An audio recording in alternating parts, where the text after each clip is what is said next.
సిద్దిపేట జిల్లా ములుగు మండల ఆర్వీఎం కళాశాలలో నర్సింగ్ విద్యార్థులపై అరాచకాలు. న్యూస్9 టీవీ విలేకరులు విద్యార్థులతో వారి సమస్యలను తెలుసుకోవడానికి ప్రయత్నించగా కాలేజీ యాజమాన్యం ఎదురుదాడికి దిగారు. స్థానిక విద్యార్థి నాయకుల ఎస్ఎఫ్ఐ రాష్ట్ర ప్రధాన కార్యదర్శి ప్రశాంత్ ఆందోళన చేయడం జరిగింది.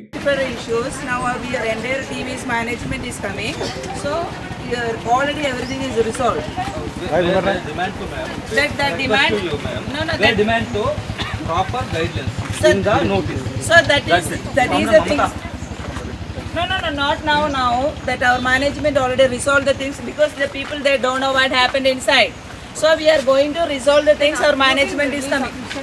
Yeah, official notice they need to type and sign, na. With whom you are talking? Our management is the CEO is there. No, they are coming now. They are come. Still 1.5 hour. Wait. So they are coming now because already that whatever the demand we already resolved. Okay. Now is a type and we need the signature, right? How much time? I think it's 10 or 15 minutes. Okay. That's it. Where wait? Yeah. Okay, children, you all want to sit inside. So 1 minute, the management is coming in. It's not good for us. They are coming. The people want to go inside to get the conclusion. Sai పిల్లలతో బయట తీసుకోబట్టి పిల్లలతో బయట తీసుకోండి priority పిల్లలతో బయట తీసుకోవడానికి సాయి బయట తీసుకో అరేంజ్ చేస్తున్నారు మీకు అర్థం కావట్లేదు సిచ్యువేషన్ అన్నా బయటికి తీసుకురండి వాళ్ళు come and side come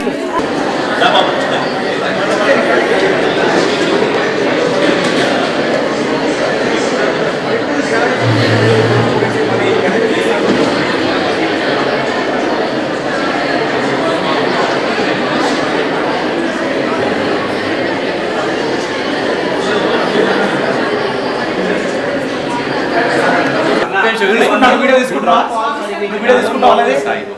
number తీసుకొని పెట్టాలి అన్న నంబర్ తీసుకొని పెట్టా అన్నది పెట్టేసి ఇబ్బంది పడేది అర్థమైంది ప్రాబ్లమ్స్ ఈ పేపర్స్ చేశారు. ఇక్కడ మాకు కూడా ఇన్ఫర్మేషన్ వచ్చింది. ఇక్కడ ప్రాబ్లమ్స్ 1.5 year నుంచి ఏం ప్రాబ్లమ్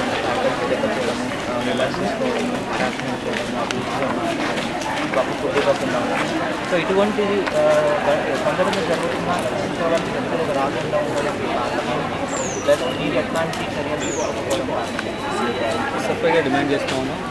ఈ ఆర్వీఎం మెడికల్ కాలేజ్ సంబంధించి విద్యార్థులు ఇబ్బంది పెడుతున్నారని చెప్పేసి మా నోటీసులకు వచ్చిన వెంటనే అక్కడున్న కేరళ విద్యార్థులకు సంబంధించి అక్కడున్న చీఫ్ మినిస్టర్ పినరయి విజయన్ గారికి సీఎంఓ ద్వారా వాళ్ళు మెయిల్ చేశారు. అక్కడున్న SFI all India president VP Sanu గారు మాకు ఫార్వర్డ్ చేయగానే మేము వచ్చాం.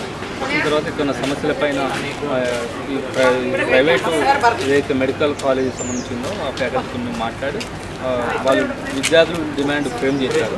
ఆ డిమాండ్స్ను వీళ్ళతో మాట్లాడాం. మేము